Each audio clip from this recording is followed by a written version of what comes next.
আসসালামু আলাইকুম সবাইকে। আশা করছি অনেক অনেক বেশি ভালো আছেন।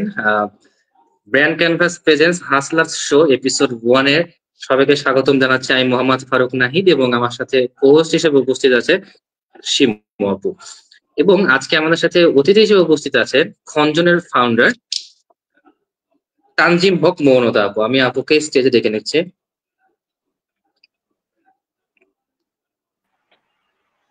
আসসালামু আচ্ছা, আলাইকুম আপু, ওয়ালাইকুম আসসালাম। প্রথমে কেমন তোমাদের আছেন? দুজনকেই ধন্যবাদ এত থ্যাংক ইউ। সুন্দর একটা টক শোর আয়োজন করার জন্য। আর এটা আমার প্রথমবার, মানে এটা আমার প্রথমবার কোনো অনলাইনে টক শো বা অফলাইন বলুক, মানে আমি সবকিছু মিলে এটা আমার প্রথমবার। তো আশা করছি, আমি একটু নার্ভাস, কিন্তু আশা করছি ভালো হবে ইনশাল্লাহ ইনশাল্লাহ। ইনশাল্লাহ। আচ্ছা আপু, তাহলে আমরা সরাসরি প্রশ্নে আড্ডায় চলে যাই। জি জি জি। ওকে। আর ফার্স্টে খঞ্জনের ফাউন্ডার আপনি, সো আমি জানতে চাই যে খঞ্জন নামটা কিভাবে মাথায় আসলো, আর এর পিছনে একটা গল্প। আহ আচ্ছা, আমি আগে আমার ইন্ট্রোটা দিয়ে নিই। আমার নাম 100%। তানজিম হক মৌনতা। আমার নাম Tanzim Haque Mounota, owner and founder of Khanjan.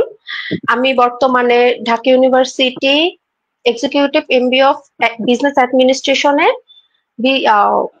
Banking and insurance ডিপার্টমেন্টে পড়াশোনা করছি, আর সাথে একটা ছোট্ট কিন্ডারগার্টেন স্কুলে সহকারী শিক্ষক হিসেবে আছি। আর জি। খঞ্জনের পথ চলা হচ্ছে 5 বছর ধরে। করোনাকালীন সময়, মানে কোশ্চেন অ্যান্সারটা দিচ্ছি আমি, খঞ্জন নামটা কিভাবে সিলেক্ট করলাম। জি। করোনাকালীন সময় আমার মনে হলো যে সারাদিন বাসায় বসে আছি, কিছু একটা শুরু করা উচিত। তখন অনলাইন প্ল্যাটফর্মটা অনেক ভালো, মানে তখন থেকে আমার মনে হয় যে অনলাইন পেজ গুলো উঠা শুরু করছে করোনা কালীন সময়। তো তখন মনে হলো যে যেহেতু বাসায় বসে আছি, কিছু একটা করা উচিত। তো চিন্তা করলাম যে জুয়েলারি নিয়ে কাজ করি। জুয়েলারি নিয়ে কাজ, কারণ আমার জুয়েলারির প্রতি ফ্যাসিনেশনটা বেশি। আমার আমার মনে হয় যে আমি ডিজাইন যদি করি বা আমার যেটা পছন্দ সেটা আরো 10 জন মানুষেরও পছন্দ হবে।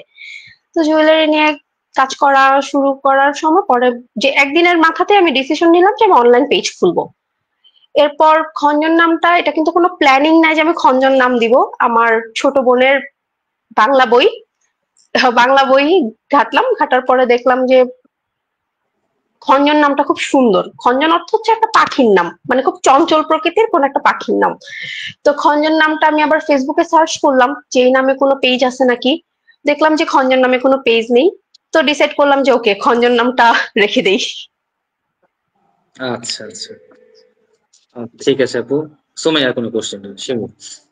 আচ্ছা, একটা ব্র্যান্ড দাঁড় করানো কিন্তু খুব একটা সহজ কাজ নয়, আমরা জানি আপু। তো শুরুর দিকে নিশ্চয়ই অনেক চ্যালেঞ্জ, বাধা, হতাশার মুহূর্ত ছিল। তা আপুর কাছে আমার যেটা প্রশ্ন, সেটা হলো খঞ্জন দাঁড় করানোর ক্ষেত্রে আপনার কি কি বড় চ্যালেঞ্জের মুখোমুখি হতে হয়েছে? এমন কখনো মনে হয়েছে কি আমি আর পারছি না, আমাকে দ্বারা হবে না? তো ওই সময়গুলোতে আপু আপনি নিজেকে কিভাবে মোটিভেটেড রেখেছেন? এটা গত 1 বছর আগে আমার মনে হচ্ছিল যে খঞ্জন নিয়ে আমি আর কন্টিনিউ করতে পারবো না। আর একটা, আসলে অনলাইন পেজ গুলোতে 10টা পেজের মধ্যে ব্র্যান্ড কিনতে হয় 2টা থেকে 3টা, সর্বোচ্চ হলে 5টা। 5টা পেজ কিন্তু ব্র্যান্ডের দিকে আগাতে পারে। তো আমার মনে জি। হচ্ছিল যে মানে আমি কিন্তু 4 বছর, আমার বিজনেসটা 5 বছর, কিন্তু 4 বছর আমি একাই সবকিছু করেছি। একটা মেয়ে হিসেবে আমার একা অনেক প্রতিবন্ধকতা পার করে আসতে হয়েছে। যেমন আহ, একা হাতে কারিগরের সাথে ডিল করা থেকে শুরু করে পার্সেল দেওয়া পর্যন্ত পুরোটাই কিন্তু একা করতে হয়েছে। গত 1 বছর ধরে আমার পার্টনার আমাকে যথেষ্ট পরিমাণের হেল্প করতেছে। আমার বাসায় কিন্তু প্রথমত সবকিছু ছিল, এখন আমরা একটা স্টোর হাউসের দিকে যেতে পারছি কারণ আরেকজনের সহযোগিতাতেই। আর একটা ব্র্যান্ড দাঁড়াতে সবচেয়ে বড় প্রতিযোগিতাটা, মানে ফেসবুকে কিন্তু অহরহ এখন অনেক পেজ হচ্ছে, একই ধরনের, মানে কম্পিটিটিভ মার্কেট একটা তৈরি হচ্ছে।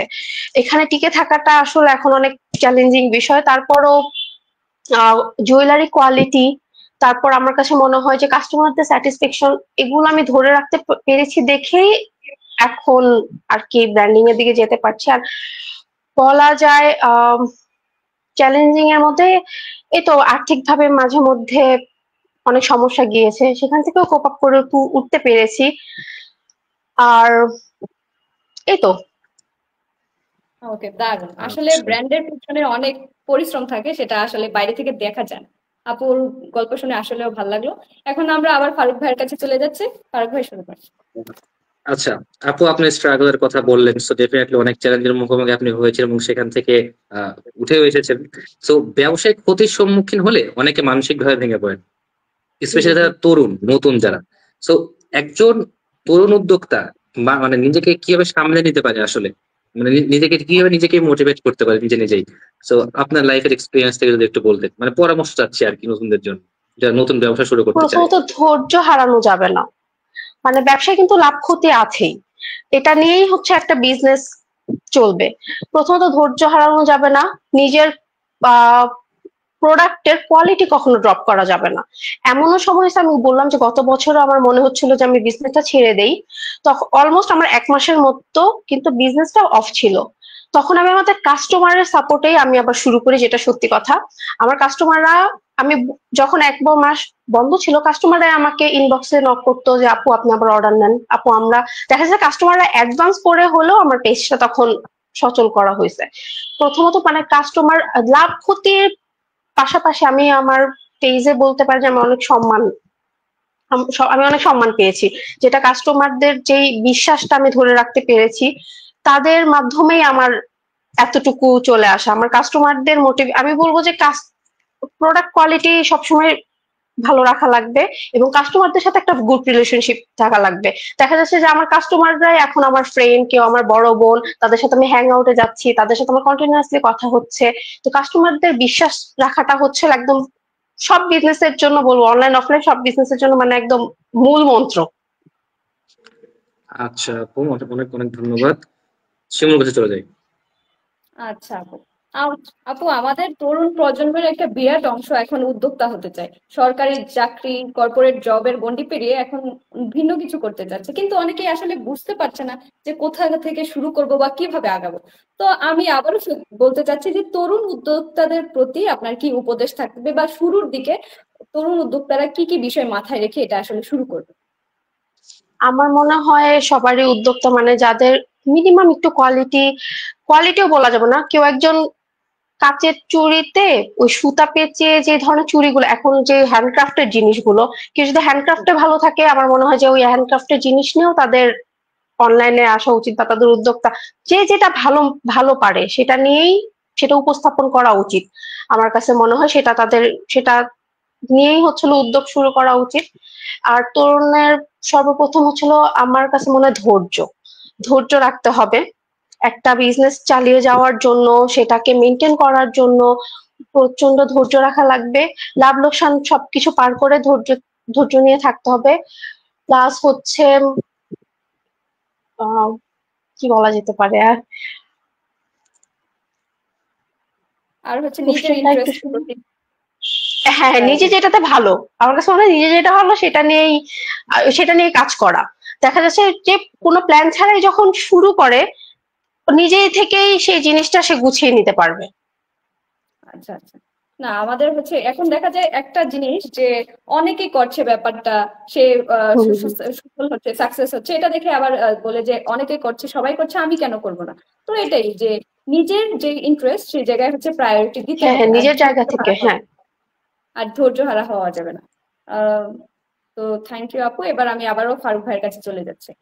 আচ্ছা আমি আমার এই প্রশ্নটা করার আগে একটু কমেন্ট সেকশনের দিকে চোখ রাখতে চাই। আমি কমেন্ট সেকশনে দেখতে পাচ্ছি আমাদের সাথে লাবিবা আছে, ইফাত আঞ্জুম, মায়েশা আপু আছে। আচ্ছা মায়েশা আপুর একটা কোশ্চেন আছে যে আপু আপনার ইন্সপিরেশন কে? আমার ইন্সপিরেশন, আচ্ছা, আমার ইন্সপিরেশন আমার আম্মু। কারণ আমার আম্মুরও একটা ছোট্ট স্কুল আছে, তো তাকে সবসময় দেখি সে অনেক কর্মঠ, সে অনেক ডেডিকেশন নিয়ে কাজ করে। তো আম্মুকে দেখে আমার আর কি সবকিছু মানে নিজের থেকেই কোনো কিছুতে আসা। আচ্ছা আচ্ছা। আচ্ছা আমি বলি লাইভ চলাকালীন কিন্তু আমাদের সাথে আমাদের আমন্ত্রিত অতিথিকে প্রশ্ন করার সুযোগ, যদি আপনারা কিছু জানতে চান তাহলে ডেফিনেটলি আপনার প্রশ্ন করতে পারেন। আমি আমারও বলছি আমাদের সাথে আজকে উপস্থিত আছেন খনজনের ওনার তানজিম হক মৌনদা আপু। আচ্ছা আপু, এবার আমি আমার পরবর্তী কোশ্চেনে আসি। আপনি বললেন যে আপনি একটা কিন্ডারগার্টেন স্কুলে পড়াচ্ছেন, সেই সাথে হ্যাঁ। আপনি ব্যাংকিং এবং ইন্স্যুরেন্স নিয়ে পড়াশোনা করছেন নিজেও, সেই সাথে খনজন, so যে এতগুলো বিষয়ের সাথে মানে পার্সোনাল লাইফ বলে তো একটা মানুষের একটা ব্যাপার থাকে, তো ওয়ার্ক লাইফ এবং পার্সোনাল লাইফ মেনটেন করেন কিভাবে? আচ্ছা, পার্সোনাল লাইফ আর ওয়ার্ক লাইফ মেনটেন করা আমার জন্য অনেক বেশি টাফ, যেহেতু আমার বিজনেসটা এখন গ্রোয়িং স্টেজে আছে। তো আমাকে অনেক সময় দিতে হয় বিজনেসে। আমার নতুন নতুন আইডিয়াস বের করতে হয় ফটোশুটের দিকে, তারপর আমি সব ধরনের কাজে করে নিজের জন্য টাইম বের করতে পারি না, যেটা সত্যি কথা। কিন্তু আরেকটা মজার ব্যাপার হচ্ছে আমার হাজবেন্ড কি আমার পার্টনার, তো আমরা দুজন একসাথে কাজ করি। যখন আমরা দুজন একসাথে কাজ করার পরে যখন মনে হয় যে এখন একটু ব্রেক নেওয়া দরকার, তো দুজনে মিলে একটু বাইরে যাই, কিছু খেয়ে আসি বা একটু মানে একটু হেঁটে আসি, বা দুজনের মাইন্ড ফ্রেশ করার জন্য তখন আমরা আবার বিভিন্ন আইডিয়া শেয়ার করতে থাকি যে বিজনেসের এইভাবে করা উচিত, পেজের এইভাবে করা, এই কাজ করা উচিত, ওই কাজ করা উচিত। ছোট ছোট মোমেন্টস ক্রিয়েট করার ট্রাই করি। তো এইভাবেই পার্সোনাল লাইফ আর ওয়ার্ক লাইফ মানে ব্যালেন্স করে চলার ট্রাই করি। আবার আচ্ছা যেদিন আমার ক্লাস থাকে সেদিন দেখা যাচ্ছে যে আমার হাজবেন্ড পুরাটা বিজনেসটা সে কভার করে, সব ধরনের কাজ। তো ও আমাকে অনেক সাপোর্ট করে, অনেক হেল্প করে, যার কারণে আমার ওরকম মানে কঠিন সময় পার করতে হয় না বা কখনো স্ট্রেস নিতে হয় না, দুটো আমি ব্যালেন্স করতে পারি। অসংখ্য ধন্যবাদ আপু। শিমুল চলে যাই। আচ্ছা আপু, এখন আপু আমি আসি আপনার ভবিষ্যৎ স্বপ্নের কথা। খঞ্জন এখন একটি আমাদের তরুণ প্রজন্মের কাছে একটা পরিচিত নাম, ফেসবুকে খুবই ফেমাস একটি পেজ। তো আপনি নিশ্চয়ই খঞ্জনকে এখানেই থামিয়ে রাখতে চান না, বা এখানেই আপনি থেমে থাকতে চান না। তো ভবিষ্যতে আপনি আসলে খঞ্জনকে কোথায় দেখতে চাচ্ছেন? আগামী 5 বছরে খঞ্জনকে নিয়ে আপনার আসলে পরিকল্পনাটা কি, বা কোথায় দেখতে চাচ্ছেন সেটা যদি একটু বলতেন। আগামী 5 বছরে আমার পরিকল্পনা হচ্ছে খঞ্জনকে একটা গ্লোবাল ব্র্যান্ড হিসাবে রিপ্রেজেন্ট করা। আর এর জন্য কাজ করছি। আমার মনে হয় যে 20% থেকে 30%-এর মতো আমার মানে সেই লক্ষ্যে আগাচ্ছি, এতটুকু কাজ করতে পারছি। আর তার মধ্যে আমার ইচ্ছা যে পরিচিতিটা আরো বেশি বাড়ুক। বাংলাদেশের 5টা জুয়েলারি ব্র্যান্ডের মধ্যে খঞ্জনের নামও রাখার চেষ্টা, মানে খঞ্জনের নাম আসুক। আর ইনশাল্লাহ। আগামী বছরে আমাদের ইচ্ছা আছে যে আহ ঢাকারই কোনো মিডল পয়েন্টে দেখা যাচ্ছে যে মানে একটু ভালো কোনো জায়গায়, ধানমন্ডি, গুলশান হোক, আমাদের স্টোর হাউস দেওয়ার বা শোরুমের দিকে আমাদের যাওয়ার। আগামী 5 বছর আমি চাই যে মিনিমাম 2-3টা শোরুম আমাদের হোক, বা এই লক্ষ্যে আগাচ্ছি। অসাধারণ, আপুর গল্প আসলেই ইন্সপায়ারিং। আপনার যাত্রা আমি যত শুনছি ততই আমি ইন্সপায়ার্ড হচ্ছে। আমাদের তরুণ উদ্যোক্তাদের জন্য আপু আসলেই একটা দারুণ উদাহরণ।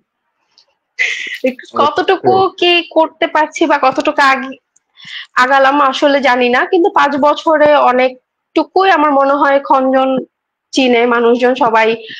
আহ যেখানে যাই, যদি জুয়েলারি দেখে বলে যে আপু এটা, আমি কিন্তু কখনো খঞ্জনের ফ্রন্টে কাজ করিনি, যেটা সত্যি কথা। কেউ কিন্তু জানেও না যে আমি খঞ্জনের ওনার বা কিছু। আমি দেখি কোনো বাইরের কোনো মানে গ্যাদারিং এ বা কিছু খঞ্জনের জুয়েলারি পরা, বা আমি যখন জুয়েলারি পরে যাই আমাকে কেউ জিজ্ঞেস করে যে আপু এটা কি খঞ্জন থেকে নেওয়া নাকি, তখন বলছি হ্যাঁ এটা খঞ্জন থেকে নেওয়া। মানে খঞ্জনের প্রোডাক্ট সবাই চিনে কিন্তু খঞ্জনের ওনারকে সবাই চিনে না। তো এই আমার কাছে মনে হয় এটাই আমার প্রাপ্তি যে আমার আমার জুয়েলারি সবাই পড়ছে, আমার জুয়েলারি চিনে, জুয়েলারি সবাই পছন্দ করে, আমার পেজটাকে সবাই পছন্দ করে, চিনে। বাট আমি না পরিচিত হলেও সমস্যা নেই। আজকের পর্দার লাইভের মাধ্যমে পর্দার অনেক পেছনের মানুষজন একটু অপরিচিতই থাকে, বাট কিন্তু মানে আমরা যা দেখি সেটা কিন্তু পর্দার পেছনের মানুষের অবদানে অনেকটা বেশি থাকে আসলে। আচ্ছা, আমি একটু কমেন্ট সেকশনের দিকে আরেকবার যাই। লাবিবা কমেন্ট করেছেন, আপু কোনো বাধার সম্মুখীন হয়ে থাকলে সেটা কোথা থেকে বেশি পেয়েছেন?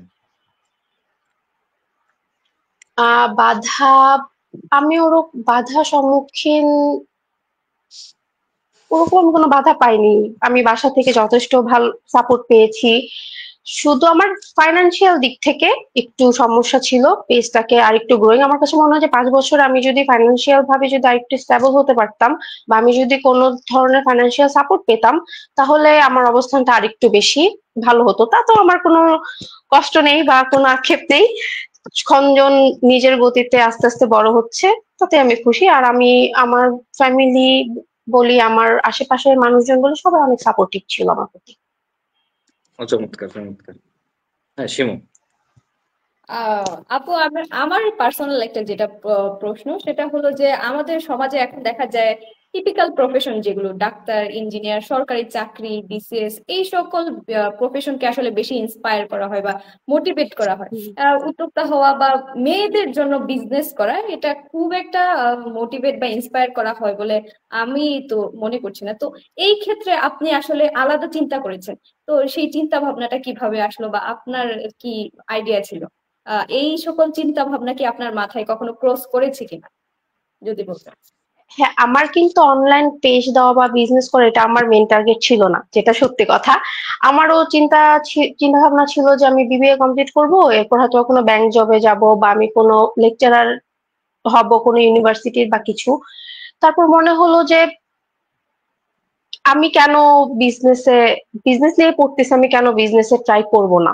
আমি দেখি আমার যেহেতু আমার কাছে মনে হয় যে আমি বিজনেসটা ভালো করতে পারবো, বা আমার যে মানে আমার এত বিজনেসের প্রতি যতটুকু যেরকম গুছানো বা যে ধরনের কাজ করা সেগুলো আমি করতে পারবো, এইটা আসলে নিজের প্রতি নিজের কনফিডেন্স ছিল দেখে আমার বিজনেসে আসা। আর কেউ আমার আমার কাছে মনে হয় যে চাকরিটাও খারাপ না। মানে যে দিক থেকে দেখা যাচ্ছে যে অনেক ভালো স্টুডেন্ট, তার ইচ্ছা জব করার, তা আমার মনে হয় যে ঠিক আছে, জবের দিকে যাওয়া উচিত। আমি যদি এখন আমার এক ইচ্ছা আছে যে আমি এমবিএটা কমপ্লিট করার পরেও আমি কোনো ইউনিভার্সিটিতে যদি বা কোনো কলেজে যদি একটা শিক্ষকতার কোনো পজিশন যদি পাই, আমি সেখানেও যাব, সাথে আমার বিজনেসটাও রান করব। মানে আমার কাছে মনে হয় যে দুইটাই, মানে যে যেটা বেশি প্রেফার করে সেদিকে যাওয়া উচিত। আচ্ছা, তাহলে বুঝতে পারলাম যে ইন্টারেস্ট ম্যাটার করে, যার যেদিকে হ্যাঁ, বেশি ইন্টারেস্ট ওই দিকেই যাওয়া উচিত। আপনার মনে হয়েছে যে আপনি বিজনেসটা ভালো করতে পারবেন, আপনার এদিকে ঝোঁক আছে, তাহলে আপনি সেটা করতে পেরেছেন। এই খুবই অসাধারণ, চমৎকার আপু বলেছেন।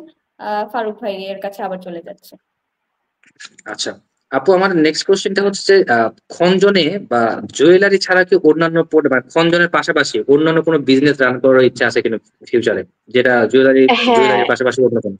হ্যাঁ, হ্যাঁ, হ্যাঁ, সেটা এটা যদি আমার একটু ইচ্ছা ছোট্ট করে আছে, বলতেন। যেহেতু এটা আমি খঞ্জনটাকে ব্র্যান্ডে পরিণত করছি, তো আমার জুয়েলারির পাশাপাশি ইচ্ছা আছে শাড়ি, তারপর কিছু মানে দেশীয়, যেহেতু খঞ্জন দেশীয় জিনিস নিয়ে কাজ করে, আমারও ইচ্ছা আছে দেশীয় সবকিছু, যেরকম আমাদের শাড়ির ক্ষেত্রে যদি চিন্তা করি তাহলে মণিপুরি শাড়ি, জামদানি, টাঙ্গাইলের সুতির শাড়ি।